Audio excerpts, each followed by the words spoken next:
ايه؟ يا رب تكونوا بخير جميعا. هنتكلم عن فيديو الاهتمام بالايد، وازاي تبقى ناعمة، وازاي تبقى موردة وتبقى ناعمة جدا زي جسم البيبي.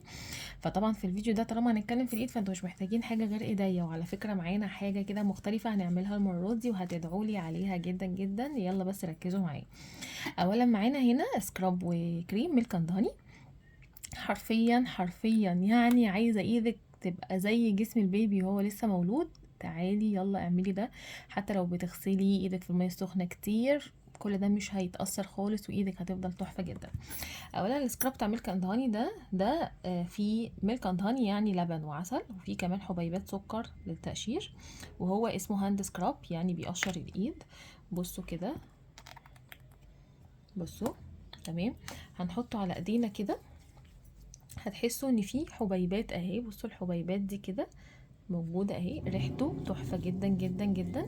هتقعدي تقشري كده جامد. تمام. وتقعدي تدعكي كده حبة حلوين كده، او ممكن تحطي على الايد التانية وتعملي كده وكده وكده. ويا ريت بقى، يا سلام لو عندك مثلا ليفة، اللي هي الليفة المغربية، تقدري انتي تستخدميه معاها عادي. تمام. الحبيبات المقشرة دي بتبقي حاساها بايدك اللي هي حبيبات السكر.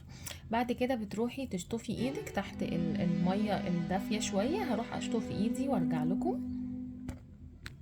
خلاص كده خلصت وظيفة السكراب ونشفنا ايدينا جامد جامد. هنمسك بقى الكريم ده، ما بقدرش استغنى عنه، لازم يكون موجود معايا في شنطتي، موجود فوق الغسالة، موجود في اي حتة في المطبخ. اهم حاجة بعد ما اخلص المواعين ارطب على طول.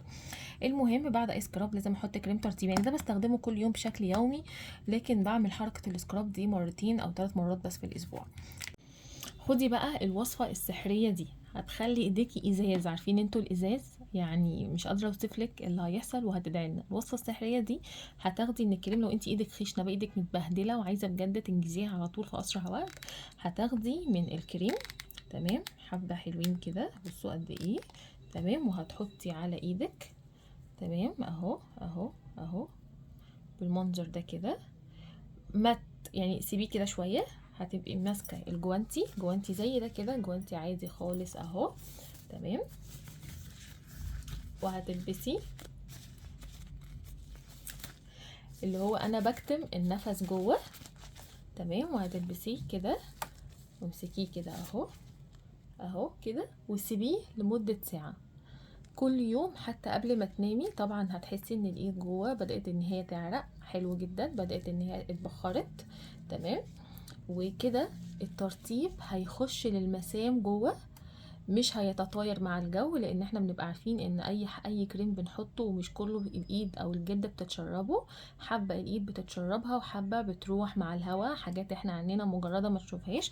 فلما تعملي الطريقه دي كده، بصوا ترطيب عميق عميق عميق رهيب جدا بقى. بعد ساعة امسحي، يعني شيليه بقى، شيلي الماسك وممكن الجوانتي ده، وممكن ان انتي تغسليه عشان تستخدميه اكتر من مرة. انا عايزاكي تجربي اللي انا بقوله ده وشوفي ايديكي هتبقى عاملة ازاي. وطبعا بقى ما تغسليش ايدك، الكريم الترطيب ده سيبيه بقى وكملي بقى نوم ونامي. بس هتدعيلنا وهتحسي ان ايديكي اتحولت وعملت شبه جلد البيبي بالظبط، ونعومة وجمال واحمرار. بس يعني مش عايزة اطول في الكلام، بس شوفي بس انتي النتيجة بعينيكي.